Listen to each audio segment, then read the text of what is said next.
നമസ്കാരം. ശ്രീമദ് ഭാഗവതം മൂലം പ്രഭാഷണം ഭാഗം 301 301.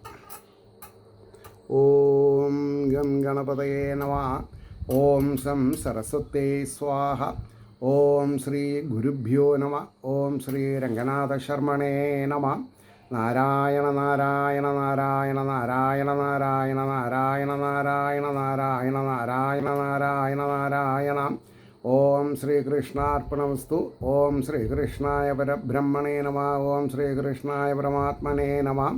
ഹരേ രാമ രാമ രാമ ഹരേ ഹരേ, ഹരേ കൃഷ്ണ കൃഷ്ണ കൃഷ്ണ ഹരേ ഹരേ. ഓം ശ്രീ രുക്മിണി സത്യഭാമ സമേത ശ്രീ ഗോപാലകൃഷ്ണസ്വാമിനേ നമഃ. ഭാഗവതം തൃതീയ സ്കന്ധം അധ്യായം 28 ശ്ലോകം 12 ഇന്ന് പറയേണ്ടത്. യഥാ മനസ്സം വിരജം യോഗേന സുസമാഹിതം കാഷ്ടാം ഭഗവതോ ധ്യായേൽ സ്വനാസാഗ്രാവലോകനാം. അതാണ് ശ്ലോകം. അതിൻ്റെ വാക്കാർത്ഥം പറയുമ്പോൾ തൻ്റെ അതായത് സാധകൻ്റെ മനസ്സ് പ്രാണായാമത്താൽ നിർമ്മലമായും ഏറ്റവും സാവധാനമായും എപ്പോൾ ഭവിക്കുമോ അപ്പോൾ ഭഗവാന്റെ രൂപത്തെ തൻ്റെ നാസികാഗ്രത്തിൽ ദൃഷ്ടിയെ വെച്ചും കൊണ്ട് ധ്യാനിക്കണം. അതായത് മൂക്കിൻ്റെ അറ്റത്തിൽ നോക്കിയിട്ട് വേണം, രണ്ട് കണ്ണും പോയിൻ്റ് ചെയ്തിട്ട് വേണം ഭഗവാന്റെ രൂപം ധ്യാനിക്കാൻ. ചിലപ്പോൾ കണ്ണ് വേദനിക്കും, ചിലപ്പോൾ പക്ഷെ അതൊക്കെ ശീലിച്ചാൽ പാലിക്കാൻ സാധിക്കുകയും ചെയ്യും. ഇനി അതിൻ്റെ ഭാവാർത്ഥമാണ് പറഞ്ഞത്. മനസ്സിൻ്റെ ചാഞ്ചല്യം എന്ന ദോഷം തീർന്ന് സ്വാധീനമായി വരുന്നത് വരെ പ്രാണായാമം അഭ്യസിക്കണം, ഏകാഗ്രത കിട്ടണ വരെ. മനസ്സിന് ശുദ്ധിയും സാവധാനവും വന്നതിൽ പിന്നെ സാധകൻ ധ്യാനം അഭ്യസിക്കുവാൻ തുടങ്ങണം. രുചിഭേദത്തെ അനുസരിച്ച് ധ്യാന വിഷയങ്ങൾ പലതും ഉണ്ടെന്ന് വരികിലും മോക്ഷേച്ഛയുള്ള പുരുഷൻ ഭഗവത് രൂപത്തെ തന്നെ ധ്യാനിക്കണം. മോക്ഷമാണ് ഇച്ഛിക്കേണ്ടത്. ധ്യാനിക്കുന്ന സമയം നേത്രമാർഗത്തിൽ കൂടെ മനസ്സ് ചലിക്കാതിരിപ്പാൻ, അതായത് നേത്രമാർഗത്തിൽ കൂടെ, അതായത് കാഴ്ചയുടെ പിന്നാലെ പോകാതെ ഇരിക്കാൻ നാസികയുടെ അഗ്രത്തിൽ, മൂക്കിൻ്റെ അറ്റത്തിൽ ദൃഷ്ടികളെ ഉറപ്പിക്കുന്നതാണ് നല്ലത്. തീരെ കണ്ണടച്ചിരിക്കുന്നതായാൽ ലയം എന്ന ദോഷം, ഉറങ്ങിപ്പോകുന്ന അർത്ഥം, കൂർക്കമിരിക്കും, സംഭവിപ്പാൻ എളുപ്പമുണ്ട്. നേത്രത്തെ നിരാലംബമായി വിട്ടാൽ 4 ഭാഗത്തും ചലിപ്പിക്കുമ്പോൾ മനസ്സിനും വിക്ഷേപം സംഭവിക്കും. എന്ത് കാഴ്ച കാണണോ അതിൻ്റെ പിന്നാലെ കണ്ണു പോകും. അപ്പോൾ കണ്ണേ മടങ്ങൂ എന്ന് ആജ്ഞാപിക്കാനുള്ള ഒരു ധാരണാശക്തി നമുക്ക് ഉണ്ടാവണം. അതുകൊണ്ടാണ് നാസാഗ്രത്തിൽ അവലോകനം ചെയ്യുന്നതാണ് നല്ലതെന്ന് ഉപദേശിച്ചത്. ഇനി ഒരു 6 ശ്ലോകം 13, 14, 15, 16, 17, 18 ഒപ്പം പോവും അർത്ഥം പറയേണ്ട സൗകര്യത്തിന്. 13ാമത്തെ ശ്ലോകം. പ്രസന്നവദനാംഭോജം പത്മഗർഭാരുണേക്ഷണം നീലോത്പലദളശ്യാമം ശംഖചക്രഗദാധരം. രൂപത്തെ വർണ്ണിക്കുകയാണ്. 14. ലസത് പങ്കജ കിഞ്ചിൽ കപീതകൗശേയവാസസം ശ്രീവത്സവക്ഷസം ബ്രാജൽ കസ്തുഭാം മുക്തഗന്ധരം. 15. മത്തത് വിരേഭകലയാ പരീതം വനമാലയാ പരാർത്യാഹാരവലയ കിരീട അംഗദനൂപുരം. 16. കാഞ്ചീ ഗുണോലസൽ ശ്രോണീം ഹൃദയാം ഭോജവിഷ്ടരം ദർശനീയതമം ശാന്തം മനോനയനവർദ്ധനം. മണിയടിച്ച് നട തുറന്നു. 17. അബീച്ച ദർശനം ശശ്വൽ സർവലോക നമസ്കൃതം സന്തം വയസ്സി കൈശോരേ ഭൃത്യാനുഗ്രഹകാതരം. 18. കീർത്തന്യ തീർത്ഥയശസം പുണ്യശ്ലോകയശസ്കരം ധ്യായേ ദേവം സമഗ്രാംഗം യാവന്നച്യവ്യതേ മന. ഇനി ഈ 6 ശ്ലോകം 6 ശ്ലോകം ധ്യേയമായ ഭഗവത് രൂപത്തെ വാഗ്രൂപമായ ചിത്രത്താൽ വാക്കുകളാൽ ചിത്രം വരയ്ക്കുക കാട്ടിക്കൊടുക്കുന്നു. വികസിച്ചിരിക്കുന്ന താമരപ്പൂ പോലെ, ഇതിന് വാക്കാർത്ഥമില്ല, നേരെ ഭാവാർത്ഥ. തെളിഞ്ഞിരിക്കുന്ന മുഖം, ചെന്താമരപ്പൂവിൻ്റെ അന്തർഭാഗമെന്ന പോലെ അരുണ നിറമുള്ള നേത്രങ്ങൾ, നീലത്താമര പോലെ ശ്യാമളമായ നിറം, ശംഖം ചക്രം ഗദ പങ്കജം എന്നിവയെ ധരിച്ചിരിക്കുന്ന 4 കൈകൾ, വിരിഞ്ഞിരിക്കുന്ന താമരപ്പൂവിൻ്റെ ഉള്ളിലുള്ള താമര കേസരം പോലെ മഞ്ഞ നിറമുള്ള പട്ടു ധരിച്ചിരിക്കുന്ന രൂപം, മാറിടത്തിൽ ശ്രീവത്സമെന്നു പേരുള്ള മറു അല്ലെങ്കിൽ അടയാളം, കണ്ഠത്തിൽ അതിശോഭയുള്ള കൗസ്തുഭമെന്നു പേരുള്ള രത്നാഭരണം, മതിച്ചിരിക്കുന്ന വണ്ടുകളുടെ മധുര ശബ്ദത്തോട് ചേർന്നിരിക്കുന്ന വനമാലയാൽ വ്യാപിക്കപ്പെട്ടിരിക്കുന്ന ശരീരം, അത്യുത്തമമായ മുത്തുമാല, കൈവളകൾ, കിരീടം, തോൾവള, കാൽച്ചിലമ്പ് മുതലായ ആഭരണങ്ങൾ, രത്നമയമായ മേഖലയാൽ അലങ്കരിക്കപ്പെട്ടിരിക്കുന്ന അരക്കെട്ട്, ഭക്തന്മാരുടെ മനസ്സാകുന്ന താമരപ്പൂവെന്ന ആസനത്തിൽ, ആ ഒരു പ്രയോഗം ശ്രദ്ധിക്കണം, മനസ്സാകുന്ന താമരപ്പൂവെന്ന ആസനത്തിൽ ഇരിക്കുന്ന മനോഹരമായ ശാന്തിരൂപം, മനസ്സിനെയും നേത്രങ്ങളെയും ആനന്ദിപ്പിക്കുന്ന അതിമനോജ്ഞമായ സ്വരൂപം, എല്ലായ്പ്പോഴും സകല ലോകവാസികളാലും നമസ്കരിക്കപ്പെട്ടുകൊണ്ടിരിക്കുന്ന പാദപത്മം, തിരുപാദപത്മം തന്നെ പറയാം, നിത്യയൗവനത്തെ പ്രാപിച്ചിരിക്കുന്ന ശരീര സൗഭാഗ്യം, 10 വയസ്സ് മുതൽ 16 വയസ്സ് വരെയുള്ള കാലത്തിന് കൈശോരം എന്ന് പേർ. ഇതെല്ലാവർക്കും അറിയില്ല. കൈശോരം എന്ന് പേർ എന്നും അപ്രകാരമുള്ള രൂപത്തിലിരിക്കുന്ന രൂപഭംഗി, അതായത് 10 മുതൽ 16 വയസ്സ് വരെ തോന്നുന്ന രൂപഭംഗിയാണ് ഏത് ദിവസവും, ഏത് കാലത്തും, ഏത് യുഗത്തിലും. അത് കഴിഞ്ഞിട്ട് പറയണു, ഭക്തന്മാരെ അനുഗ്രഹിക്കുന്നതിൽ ബദ്ധപ്പാടുകൂടിയ ഭാവരസം, മുഖത്ത് ഭാവരസം. അത് കഴിഞ്ഞിട്ട് പറയണു, കീർത്തിപ്പാൻ യോഗ്യവും സർവദോഷങ്ങളെ നശിപ്പിക്കുന്നതിന് സമർത്ഥവുമായ കീർത്തിയുടെ നിദാനം, കീർത്തി യശസ്സിൻ്റെ നിദാനം, ബേസ്. പുണ്യ ശ്ലോകന്മാരായ മഹാഭക്തന്മാരുടെ യശസ്സിനെ നിലനിർത്തുവാൻ തക്ക കാരുണ്യത്തെ പ്രകാശിപ്പിച്ചിരിക്കുന്ന ഭക്തവാത്സല്യം. ഇപ്രകാരമുള്ള ഭഗവാന്റെ സ്വരൂപത്തെ മനസ്സിൻ്റെ ചാഞ്ചല്യം കൂടാതെ ധ്യാനിക്കണം. മനഃചാഞ്ചല്യം തീരെ നശിക്കുന്നതുവരെ സമഗ്രമായ ഈ രൂപത്തെ ധ്യാനിക്കണം. ഈ സ്വരൂപത്തെ ധ്യാനിക്കുന്നത് കൊണ്ട് ക്രമത്തിൽ മനസ്സ് ചലിക്കാതെ ഏകാഗ്രമായി ഭവിക്കുമെന്ന് സാരം. എന്താ ഒരു ഗഹനത! 19ാമത്തെ ശ്ലോകം. സ്ഥിതം വ്രജന്തം ആസീനം ശയാനം വാ ഗുഹാശയം പ്രോക്ഷണീയഹിതം ധ്യായേത് ശുദ്ധഭാവേന ചേതസാ. ചേതസ്, ചേതന കൊണ്ട് ധ്യായേ ശുദ്ധഭാവേന. അപ്പോഴാണ് ഇതൊക്കെ നടക്കുള്ളൂ. അതിന് വാക്കാർത്ഥം പറയുന്നുണ്ട്. നിൽക്കുന്നതോ നടക്കുന്നതോ ഇരിക്കുന്നതോ കിടക്കുന്നതോ ഗുഹയിൽ കിടക്കുന്നതോ കാണാൻ കൗതുകമുള്ള ലീലയാടുന്നതോ ആയ രൂപത്തെ ഫലകാംക്ഷ കൂടാതെ ഇരിക്കുന്ന ചിത്തം, ഒന്നും ആഗ്രഹിച്ചിട്ടാവരുത്. എൻ്റെ കടമയാണ് കാണുക എന്നുള്ളത്, എൻ്റെ ചുമതലയാണ്. അതാണ് ഫലകാംക്ഷ കൂടാതെ ഇരിക്കുന്ന ചിത്തം കൊണ്ട് ധ്യാനിക്കണം എന്ന് പറയാൻ കാരണം. ഇനി അതിൻ്റെ ഭാവാർത്ഥം വരണം. ഹൃദയമധ്യത്തിൽ മേൽ വിവരിച്ച വിധത്തിലുള്ള രൂപത്തെ ധ്യാനിക്കണമെന്ന് ഉപദേശിച്ച ശേഷം സാധകൻ്റെ രുചിയനുസരിച്ചുള്ള രാമകൃഷ്ണാദിമൂർത്തികളുടെ ഏതുവിധത്തിലുള്ള പ്രവൃത്തിയോ സ്ഥിതിഭേദത്തെയോ ധ്യാനിക്കുന്നതിനും വിരോധമില്ലെന്ന് ഉപദേശിക്കുന്നു.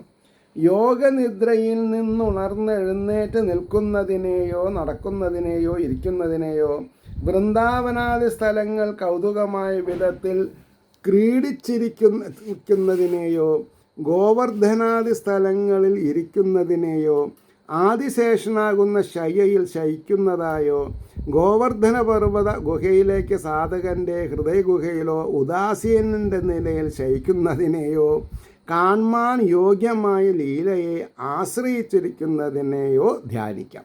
ഓപ്ഷൻ ഉണ്ട്. എന്നിട്ട് പറയൂ, മനസ്സിൽ പരമപ്രേമമെന്ന ഏകഭാവമല്ലാതെ മറ്റ് യാതൊരു ഫലത്തെയും ആഗ്രഹിക്കുന്നതായ ദോഷം ബാധിക്കാതെ ഇരിപ്പാൻ ശ്രദ്ധയുള്ളവനായിരിക്കണം.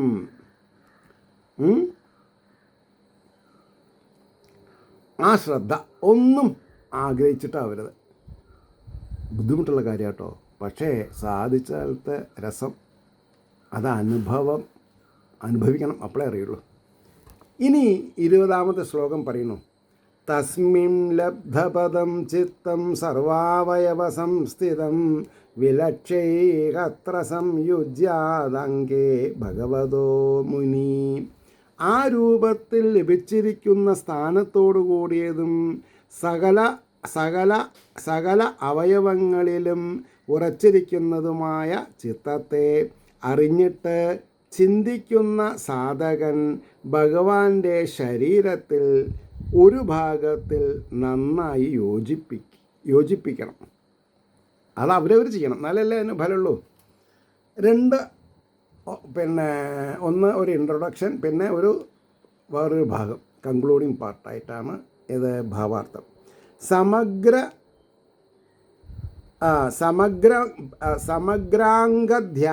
സമഗ്രമായ അംഗധ്യാനത്തെ ഉപദേശിച്ച ശേഷം ഭഗവാന്റെ ശരീരത്തിലുള്ള ഓരോ അവയവങ്ങളെ വെവ്വേറെ ധ്യാനിക്കണമെന്ന് ഉപദേശിക്കുന്നു.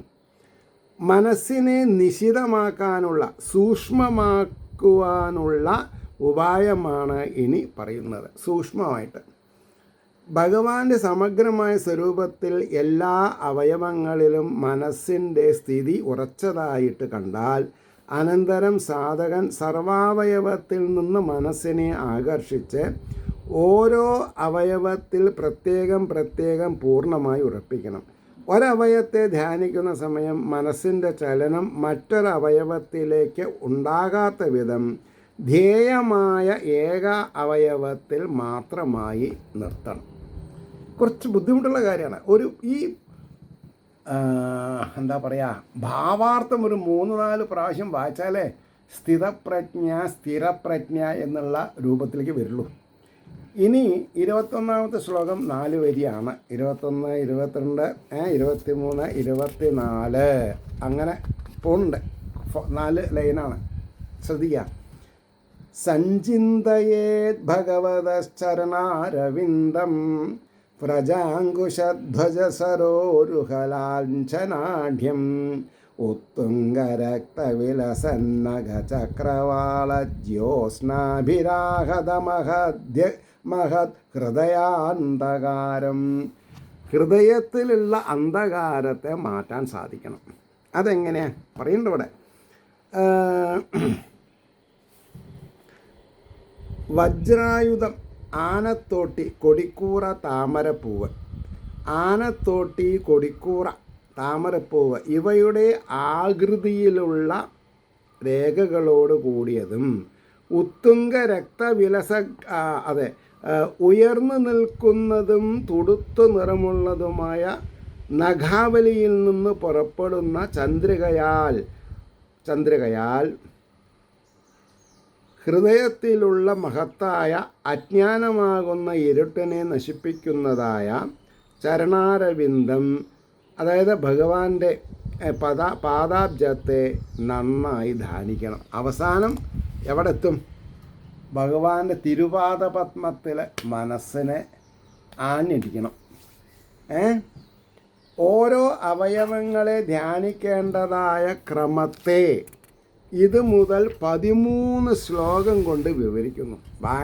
നല്ല ഒരു എലാബറേറ്റ് ഡിസ്കഷനാണ്. എന്താ ഭഗവാന്റെ പാദപത്മത്തെ ധ്യാനിക്കണം എപ്പോഴും. അതിൽ രേഖാരൂപത്തിൽ വജ്രം, അങ്കുശം, ധ്വജം, താമരപ്പൂവ് എന്ന അടയാളങ്ങളെ പ്രത്യേകം ധ്യാനിക്കണം. സാധകൻ്റെ ജന്മാന്തര സഞ്ചിത പാപപർവത്തെ ജന്മാന്തര സഞ്ചിത പാപപർവ്വതത്തെ വജ്രാകൃതിയിലുള്ള പാദരേഖ പിളർക്കും. മനസ്സാകുന്ന നോക്കൂ, സാധകന്റെ ജന്മാന്തര സഞ്ചിത പാപപർവ്വതത്തെ വജ്രാകൃതിയിലുള്ള പാദരേഖ പിളർക്കും. മനസ്സാകുന്ന മത്തഗജത്തെ പാദസന്നിധിയിലേക്ക് അങ്കുശരേഖ ആകർഷിക്കും. അങ്കുശം എന്ന് പറഞ്ഞാൽ തോട്ടി. ആനയുടെ ചെവിയിൽ തോട്ടിയിട്ട് വലിച്ചാൽ നിൽക്കാണ്ടിരിക്കില്ല. കാരണം ഭയങ്കര സെൻസിറ്റീവ് ഓർഗാനാണ് ഈ ചെവി. ആനയെ പിടിച്ച് ആകർഷിക്കുന്നതിനുള്ള ആയുധത്തിൻ്റെ ആകൃതിയുള്ള പാദരേഖയാണ് അങ്കുശം, തോട്ടി എന്ന് പറഞ്ഞത്. ആധ്യാത്മികം, ആദിദൈവികം, ആദിഭൗതികം എന്ന 3 വിധ താപങ്ങളെ തീർക്കും ധ്വജാകൃതിയിലുള്ള രേഖ. കൊടിക്കൂറയുടെ മാതിരിയിരിക്കുന്ന പാദരേഖ സുഖത്തെ ജനിപ്പിക്കും താമരപ്പൂവിൻ്റെ ആകൃതിയിലുള്ള രേഖ എന്ന് സങ്കൽപ്പിച്ചുകൊണ്ട് പാദചിഹ്നങ്ങളെ ധ്യാനിക്കണം. ഉയർന്നും രക്തവർണ്ണത്തിൽ ശോഭിക്കുന്നതുമായ നഖാവലിയിൽ നിന്നും പുറപ്പെടുന്ന ചന്ദ്രിക സാധകൻ്റെ ഹൃദയാന്തകാരത്തെ നശിപ്പിക്കുന്നതായിട്ടും ധ്യാനിക്കണം. ഇങ്ങനെ പാദപത്മത്തിലുള്ള വിശേഷണങ്ങളെ പ്രത്യേകം ധ്യാനിച്ച് സാക്ഷാത്കരിക്കണം. അത് അവരവരുടെ ജോലിയാണ്, സാക്ഷാത്കരിക്കുക എന്ന് പറഞ്ഞു. ഇനി 22ാമത്തെ ശ്ലോകം പറയണു. യശ്രൗചനി ശ്രുതസരിത് പ്രവരോധകേന തീർത്ഥേന മൂർധന്യകൃതേന ശിവശിവോ അഭൂത് ധ്യാതുർമന ശമലശൈലനിസൃഷ്ടവജ്രം ധ്യായേ ചിരം ഭഗവതശ്ചരണാരവിന്ദം. ഭഗവാന്റെ തിരുവാദപത്മങ്ങളെ ആശ്രയിക്കാതെ കണ്ട് ഒരു നിവൃത്തിയില്ല. അപ്പോൾ പറയണു, അതിൻ്റെ വാക്കാർത്ഥം പറയുന്നുണ്ട്. യാതൊരു പാദക്ഷാളന ജലത്തിൽ ഭഗവാന്റെ പാദങ്ങളെ കഴുകിയ തീർത്ഥത്തിൽ നിന്നൊഴുകിയ ശ്രേഷ്ഠ നദിയായ ഗംഗയുടെ ജലവും. അപ്പോൾ ഗംഗയുടെ ജലം എങ്ങനെ ഉണ്ടായി? ഗംഗാജലം എങ്ങനെ ഉണ്ടായി? വാമനാവതാര കാലത്ത് ഭഗവാന്റെ വലത് കാലിൻ്റെ തള്ളവിരലിൻ്റെ അഗ്രം സത്യലോകത്തെത്തി. അതാണ് ബ്രഹ്മാവ് തൻ്റെ കമ്മണ്ടലൂലുള്ള ജലം കൊണ്ട് പാദപ്രക്ഷാളനം ചെയ്തത്. അങ്ങനെയാണ് ആകാശഗംഗ. അതാണ് പിന്നെ ഭഗവാൻ പരമശിവൻ ജടയിൽ ആകർഷിച്ചു എന്നൊരു കഥയ്ക്കുണ്ട്. അപ്പോൾ പറയണു, മൂർധനി, അതായത് മൂർധാവിൽ ധരിച്ചതുമായ തീർത്ഥം കൊണ്ട് മഹാദേവൻ കൃതാർത്ഥനെന്ന് വിചാരിച്ചു. ധ്യാനിക്കുന്നവൻ്റെ മനസ്സിലുള്ള കൽമഷമാകുന്ന പർവ്വതത്തിൽ പ്രയോഗിക്കപ്പെട്ട വജ്രരേഖയോടുകൂടിയ ഭഗവാന്റെ പാദപത്മത്തെ ചിരകാലം ധ്യാനിക്കണം. അതായത് മനസ്സിൽ ഉറയ്ക്കുന്ന പോലെ ധ്യാനിക്കണം എന്നാണ് പറഞ്ഞത്. ഇനി അതിൻ്റെ ഭാവാർത്ഥം പറയുന്നുണ്ട്. എന്താണത്? യാതൊരു ഭഗവാന്റെ പാദക്ഷാളനം ചെയ്തതിൽ നിന്നുത്ഭവിച്ച ഉത്കൃഷ്ട നദിയായ ഗംഗയിലെ ജലമാകുന്ന തീർത്ഥത്തെ ശിരസിൽ ധരിച്ചപ്പോൾ ലോകവന്ദ്യനായ ശ്രീ ശിവൻ കൂടെ കൃതകൃത്യനായെന്ന് വിചാരിച്ചുവോ? ഒക്കെയാണ് മാർക്ക്. ധ്യാനിക്കുന്ന ഭക്തൻ്റെ മനശ്ചാഞ്ചല്യമാകുന്ന ദോഷത്തെ നിശേഷം സംഹരിക്കുന്ന വജ്രായുധ രൂപമായ രേഖയാൽ യാതൊന്ന് ഏറ്റവും ശോഭിച്ചുകൊണ്ടിരിക്കുന്നുവോ ഭഗവാന്റെ താദൃശമായ ചരണാരവിന്ദത്തെ തന്നെ സാധകൻ സർവദോഷശാന്തിക്കായിക്കൊണ്ട് ചിരകാലം ധ്യാനിക്കണം. അപ്പോൾ സർവദോഷശാന്തിക്കായിക്കൊണ്ട് ചിരകാലം ധ്യാനിക്കണം എന്ന് പറഞ്ഞു. അത് കഴിഞ്ഞിട്ട് 23ാമത്തെ ശ്ലോകം ഒക്കെ 4 ലൈനാണ്. ജാനുദ്വയം ജലജലോചനയാ ജനന്യാം ലക്ഷ്മ്യാഖിലസ്യ സുരവന്ദിതയാ വിധാതു ഊർവോർനിധായ കരപല്ലവരോജിഷായത് സംലാളിതം ഹൃദി വിഭോരഭവസ്യ കുര്യാത്. ഇതാണ് ശ്ലോകം. അതിൻ്റെ വാക്കാർത്ഥം എങ്ങനെ പറയാം? സമസ്തത്തിൻ്റെയും എല്ലാറ്റിൻ്റെയും സൃഷ്ടാവിൻ്റെ മാതാവായും ദേവന്മാരാൽ വന്ദിക്കപ്പെട്ടിരിക്കുന്നവളും താമരപ്പൂ പോലെ ഇരിക്കുന്ന നേത്രങ്ങളോടുകൂടിയവളുമായ ലക്ഷ്മി ദേവിയാൽ തുടകളിന്മേൽ വെച്ചിട്ട് പല്ലവം പോലിരിക്കുന്ന കയ്യിൽ നിന്നുണ്ടാകുന്ന കാന്തിയാൽ, വളരെ വിശേഷപ്പെട്ടിട്ടാണ് പറഞ്ഞത്, ആദരപൂർവം ലാളിക്കപ്പെടുന്നതും യാതൊന്നു ജന്മരഹിതനായ ഈശ്വരൻ്റെ ജാനുദയത്തെ, കാൽമുട്ടുകളെ മനസ്സിൽ ഉറപ്പിക്കണം. മനസ്സിൽ ഉറപ്പിക്കണം. ഇനി അതിൻ്റെ ഭാവാർത്ഥം എന്താ പറഞ്ഞത്? കാലടികൾക്കു മീതെ മുട്ടുവരെയുള്ള ഭാഗത്തെ ഹൃദയത്തിൽ ധ്യാനിച്ചുറപ്പിക്കണം. കാലടികൾക്ക് മീതെ മുട്ടുവരെയുള്ള ഭാഗത്തെ സകല ലോകങ്ങളെയും സൃഷ്ടിച്ച ബ്രഹ്മാവിൻ്റെയും മാതൃസ്ഥാനത്തെ വഹിക്കുന്ന ദേവിയും ദേവന്മാരാൽ വന്ദിയുമായിരിക്കുന്ന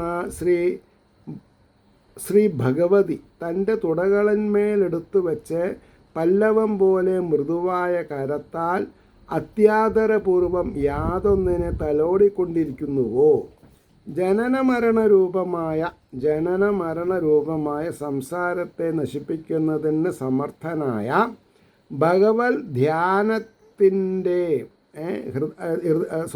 സമർത്ഥമായ ഭഗവാന്റെ ആ ജാനുദ്വയത്തെ സാധകൻ ഹൃദയത്തിൽ ഉറപ്പിക്കണം. ജാനുദ്വയ ധ്യാനത്താൽ മഹാലക്ഷ്മി കരതലത്താൽ അതിൽ സ്പർശിച്ച് ആനന്ദിക്കുന്നതിനെയും കണ്ടുകൊള്ളണം. മനസ്സിലെ രൂപാന്തരപ്പെടുത്തിയിട്ട് ഉറപ്പിക്കണം. എന്നിട്ട് പറയുന്നു, അതിൻ്റെ ധ്യാനത്താൽ ജനനമരണത്തിന് കാരണമായിരിക്കുന്ന പുണ്യപാപരൂപമായ ഹൃദയഗ്രന്ഥി പൊട്ടിപ്പോകും എന്നതാണ് ഫലം. ഹൃദയഗ്രന്ഥി ഉള്ളിടത്തോളം കാലം ആശാപാശ വിമോഹിതന്മാരായിട്ട് കഴിയേണ്ടി വരും. അവിടെ നിർത്താം. ഏവർക്കും ശ്രീഹരിയുടെ അനുഗ്രഹാശിസ്സുകൾ നിർലോഭം ഉണ്ടാവട്ടെ എന്ന് പ്രാർത്ഥിച്ചുകൊണ്ട് വാക്കുകൾ ഉപസംഹരിക്കുന്നു. നമസ്കാരം. നാളെ കാണാം.